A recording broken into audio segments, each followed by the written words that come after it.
Assalamualaikum warahmatullahi wabarakatuh.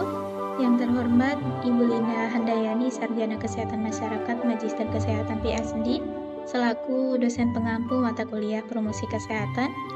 Yang kami hormati teman-teman kelas D yang berbahagia, serta yang kami banggakan generasi muda Indonesia. Pertama-tama marilah kita bersyukur kepada Allah Subhanahu wa Ta'ala yang telah memberikan rahmat dan karunia-Nya kepada kita semua, sehingga pada hari ini kita masih diberikan nikmat berupa sehat walafiat. Perkenalkan, kami kelompok 12 dari Fakultas Kesehatan Masyarakat Universitas Ahmad Dahlan, dengan saya sendiri Nona Carolina sebagai ketua kelompok. Kelompok kami beranggotakan Sonia Ardini Roshida dan Tiara Primagita Putri. Pada kesempatan kali ini, kami akan mempresentasikan sebuah laporan kegiatan yang telah kami lakukan dengan judul Pengukuran Health Literasi dan Implementasi Promosi Kesehatan terkait COVID-19 pada mahasiswa Kesehatan Masyarakat Universitas Ahmad Dahlan. Baik, langsung saja kita memasuki pemaparan materi. Seperti yang kita ketahui bahwa COVID-19 atau Coronavirus Disease 2019 adalah penyebab penyakit pada hewan ataupun manusia.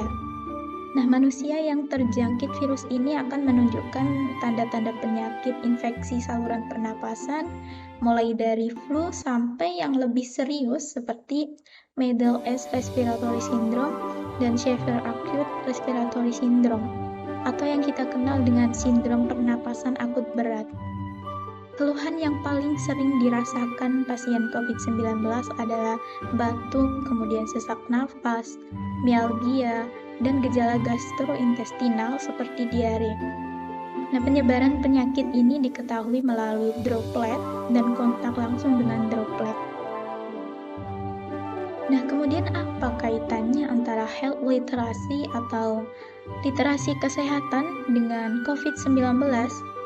Jadi, literasi kesehatan yang buruk dan berlebihan dapat menimbulkan kesalahpahaman informasi COVID-19 pada masyarakat. Pada penelitian sebelumnya yang dilakukan oleh Suksatan dan teman-temannya tahun 2022 dengan judul Health Promoting Behaviors Among Older Adults with Non-Communicable Disease in Rural and Urban Areas During the New Normal Post-COVID-19 Era, A Structural Equation Modeling Analysis, melaporkan bahwa faktor yang mempengaruhi perilaku kesehatan adalah persepsi, kemudian literasi kesehatan, akses ke materi pencegahan COVID-19, dan jejaring sosial. Hal ini tentunya mengakibatkan kebutuhan informasi kesehatan terkait COVID-19 juga meningkat dibutuhkan oleh masyarakat. Baik, materi selanjutnya akan dipaparkan oleh Sonia Ardini Roshida. Kepada Sonia Ardini Roshida, kami persilakan. Baiklah, terima kasih kepada moderator yang telah memberikan kesempatan kepada saya untuk berbicara. Selanjutnya adalah saya akan menyampaikan beberapa poin terkait kegiatan ini. Di antaranya yaitu tujuan. Dalam kegiatan ini kami memiliki dua tujuan, yaitu yang pertama, mengetahui kemampuan health literasi terkait COVID-19 pada mahasiswa kesehatan masyarakat Universitas Ahmad Dahlan. Yang kedua yaitu mengetahui strategi promosi kesehatan untuk meningkatkan health literasi yang baik terkait COVID-19 pada mahasiswa kesehatan masyarakat Universitas Ahmad Dahlan. Selanjutnya yaitu terkait dengan kerangka teori. Dalam kegiatan ini kami menggunakan konsep teori dari NUTBIM, penelitian dengan judul Defining, Measuring, and Improving Health Literacy. Pada tahun 2015, NUTBIM menjelaskan bahwa dominan literasi kesehatan ada tiga, yaitu yang pertama, Functional Health Literacy, yang kedua, Interactive Health Literacy, dan yang terakhir yaitu Critical Health Literacy. Menurutnya, faktor yang mempengaruhi tingkat literasi kesehatan adalah yang pertama, usia, kedua, pendidikan, ketiga, jenis kelamin, keempat, pekerjaan pekerjaan, kelima, akses informasi, dan yang terakhir adalah pendapatan. Nah, faktor-faktor ini berhubungan dengan health seeking behavior. Apabila literasi kesehatan rendah, maka health seeking behavior terkait yang dilakukan manusia ketika memiliki gejala COVID-19 juga salah. Hal ini akan berdampak pada beberapa situasi, yaitu yang pertama, risiko hospitalisasi dan kematian lebih tinggi. Yang kedua yaitu lebih sulit dalam mengelola kesehatan. Dan yang ketiga yaitu komunikasi tidak efektif dengan petugas kesehatan. Selanjutnya yaitu terkait dengan kerangka konsep. Dalam kerangka konsep ini terdapat 3, yaitu yang pertama, karakteristik mahasiswa yang mencakup umur, jenis kelamin, angkatan, semester, dan fakultas. Yang kedua yaitu tingkat literasi kesehatan. Dan yang ketiga yaitu health seeking behavior atau perilaku pencarian pengobatan saat memiliki gejala infeksi COVID-19. Selanjutnya yaitu rencana intervensi promosi kesehatan. Dalam hal ini kami memiliki 5 rencana intervensi promosi kesehatan. Yang pertama yaitu 2 goal utama. Di dalam 2 goal utama ini yaitu pertama, memberikan informasi kepada mahasiswa tentang COVID-19. Yang kedua yaitu membangun kesadaran kepada mahasiswa sebagai calon sarjana kesehatan masyarakat mengenai pentingnya dalam menyaring informasi kesehatan yang tepat. Selanjutnya yaitu 3 strategi. 3 strategi ini yaitu pertama, pengukuran perilaku mahasiswa pada tahap prasosialisasi. Yang kedua, yaitu memberikan intervensi untuk perubahan perilaku mahasiswa pada tahap sosialisasi. Dan strategi yang terakhir yaitu memberikan post-test pada mahasiswa dengan pertanyaan sebagai berupa pertanyaan yang serupa pada saat pretest pada tahap evaluasi. Rencana intervensi yang ketiga yaitu 6 pesan kunci. Kita menyingkatnya dengan istilah ikhlas. I yang berarti ingat selalu mencuci tangan dengan sabun dan air bersih. K yang berarti kurangi mobilitas. H yang berarti hindari kerumunan. L yang berarti luangkan waktu untuk olahraga. A yang berarti aplikasikan jaga jarak lebih dari 1 meter. Dan yang terakhir S yang berarti selalu gunakan masker pada saat bepergian. Rencana intervensi yang selanjutnya yaitu saluran komunikasi. Saluran komunikasi ini dapat melalui berbagai sosial media, diantaranya yaitu WhatsApp, Facebook, Instagram, YouTube, dan TikTok, atau melalui platform media Instagram lainnya. Yang terakhir yaitu pada rencana intervensi promosi kesehatan, peran serta masyarakat. Di dalam peran serta masyarakat ini, diantaranya yang berperan yaitu orang tua, keluarga, dan teman terdekat. Selanjutnya yaitu didapatkan dari organisasi mahasiswa dan juga support pimpinan dari universitas. Selanjutnya yaitu saya akan menyampaikan jadwal pelaksanaan kegiatan ini. Kegiatan ini dimulai pada Desember minggu ketiga, dimulai dari tahap studi literatur.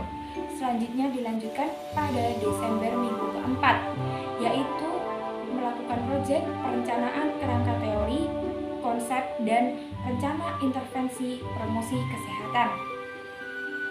Dan yang terakhir yaitu dilanjutkan pada Januari minggu pertama dengan proyek pertama, pengujian dan implementasi ke mahasiswa. Yang kedua, sosialisasi ke mahasiswa. Dan yang ketiga, menyusun hasil wawancara dan laporan kegiatan. Dan dalam pengujian dan implementasi ke mahasiswa serta sosialisasi kepada mahasiswa, kami melakukannya secara online. Terima kasih kepada Sonia Ardini Rosida atas pemaparan materinya. Selanjutnya, materi akan dipaparkan oleh Tiara Primagita Putri, Kepada Tiara Primagita Putri, kami persilahkan. Terima kasih kepada moderator yang telah memberikan kesempatan kepada saya untuk berbicara. Selanjutnya adalah metode pelaksanaan. Kegiatan kita menggunakan metode kualitatif dengan melakukan wawancara terhadap 3 subjek, yaitu mahasiswa kesehatan masyarakat Universitas Ahmad Dahlan. Media yang kami gunakan untuk intervensi promosi kesehatan adalah menggunakan poster. Hasil wawancara yang pertama yaitu dengan pemisah. Beberapa komponen perilaku. Yang pertama, pengetahuan dampak penyebaran hoax. Sebelum wawancara didapatkan hasil berdampak bagi semua orang. Sesudah wawancara didapatkan hasil berdampak terutama pada orang-orang. Kedua, pengetahuan penyaringan informasi. Sebelum wawancara didapatkan hasil mencari tahu kembali. Sesudah wawancara didapatkan hasil mencari lagi pada sumber terpercaya. Ketiga, tindakan mendapat berita hoax. Sebelum wawancara dan sesudah wawancara, didapatkan hasil tidak mempercayai berita hoax. Keempat, pengetahuan cara mendapat informasi. Sebelum wawancara, didapatkan hasil melalui blog dan Instagram. Sesudah wawancara, didapatkan hasil melalui mengikuti akun Kemenkes dan jurnal. Kelima, pengetahuan ciri-ciri berita hoax. Sebelum wawancara, didapatkan hasil tidak mengetahui. Sesudah wawancara, didapatkan hasil sumber dan jurnal yang tidak jelas. Dan yang terakhir yaitu keenam, sikap memfilter informasi kesehatan. Sebelum wawancara dan sesudah wawancara, dapatkan hasil setuju untuk verifikasi. Hasil wawancara yang kedua yaitu dengan makluatum fiskal. Beberapa komponen perilaku. Yang pertama, pengetahuan dampak penyebaran hoax. Sebelum wawancara didapatkan hasil berdampak di berbagai bidang. Sesudah wawancara didapatkan hasil berdampak pada individu dan orang lain. Yang kedua, pengetahuan penyaringan informasi. Sebelum wawancara didapatkan hasil melalui sosial media. Sesudah wawancara didapatkan hasil mencari lagi pada sumber terpercaya seperti Kemenkes. Ketiga, tindakan mendapat berita hoax. Sebelum wawancara didapatkan hasil tidak langsung mempercayainya. Sesudah wawancara didapatkan hasil mencari bukti terlebih dahulu. Keempat, pengetahuan cara mendapat informasi. Sebelum wawancara didapatkan hasil dari akun public blog. Sesudah wawancara didapatkan hasil dari jurnal dan Kemenkes. Kelima, pengetahuan ciri-ciri berita hoax. Sebelum wawancara didapatkan hasil sumber yang tidak jelas. Sesudah wawancara didapatkan hasil pencarian di jurnal tidak ditemukan. Dan yang terakhir yaitu keenam, sikap memfilter informasi kesehatan. Sebelum wawancara dan sesudah wawancara didapatkan hasil setuju untuk verifikasi. Dan yang terakhir yaitu hasil wawancara dengan Raudah Ananda Parawono. Beberapa komponen perilaku. Yang pertama, pengetahuan dampak penyebaran hoax. Sebelum dan sesudah wawancara didapatkan hasil dan yang lain. Kedua, pengetahuan penyaringan informasi. Sebelum wawancara didapatkan hasil tidak asal menyebar berita hoax. Sesudah wawancara didapatkan hasil cek ulang sebelum disebar. Ketiga, tindakan mendapat berita hoax. Sebelum dan sesudah wawancara didapatkan hasil tidak menyebarkan berita hoax. Keempat, pengetahuan cara mendapat informasi. Sebelum wawancara didapatkan hasil dari akun berita. Sesudah wawancara didapatkan hasil dari jurnal ataupun Kemenkes. Kelima, pengetahuan ciri-ciri berita hoax. Sebelum wawancara didapatkan hasil tidak mengetahuinya. Sesudah wawancara didapatkan hasil sumber dan jurnal yang tidak jelas. Dan yang terakhir yaitu sikap memfilter informasi kesehatan. Sebelum wawancara dan sesudah wawancara didapatkan hasil setuju untuk verifikasi. Terima kasih kepada Tiara Primagita Putri atas pemaparan materinya. Baik dari materi yang telah dipaparkan tadi dapat disimpulkan bahwa kemampuan health literasi terkait COVID-19 pada mahasiswa kesehatan masyarakat Universitas Ahmad Dahlan sudah cukup baik. Hal ini dipengaruhi oleh latar belakang pendidikan dari responden yaitu sarjana kesehatan masyarakat. Namun ada beberapa yang responden belum mengetahuinya terkait informasi hoax. Setelah dilakukan intervensi dengan memberikan contoh poster yang baik dan benar, responden memiliki peningkatan terhadap health literasi yang lebih baik lagi. Nah, untuk strategi promosi kesehatan, Untuk meningkatkan health literasi yang baik terkait COVID-19 pada mahasiswa kesehatan masyarakat Universitas Ahmad Dahlan, terdapat 3 langkah. Langkah pertama, melakukan pengukuran perilaku mahasiswa pada tahap prasosialisasi. Langkah kedua, memberikan intervensi untuk perubahan perilaku mahasiswa pada tahap sosialisasi. Dan langkah ketiga adalah memberikan post-test pada mahasiswa dengan pertanyaan serupa saat pretest pada tahap evaluasi. Baik teman-teman, jadi kita sudah mengetahui bahwa health literasi merupakan salah satu aspek penting dalam menunjang kesehatan karena berawal dari informasi yang didapatkan tersebut dapat mempengaruhi statement dari masing-masing individu. COVID-19 bukan lagi menjadi masalah asing bagi seluruh masyarakat.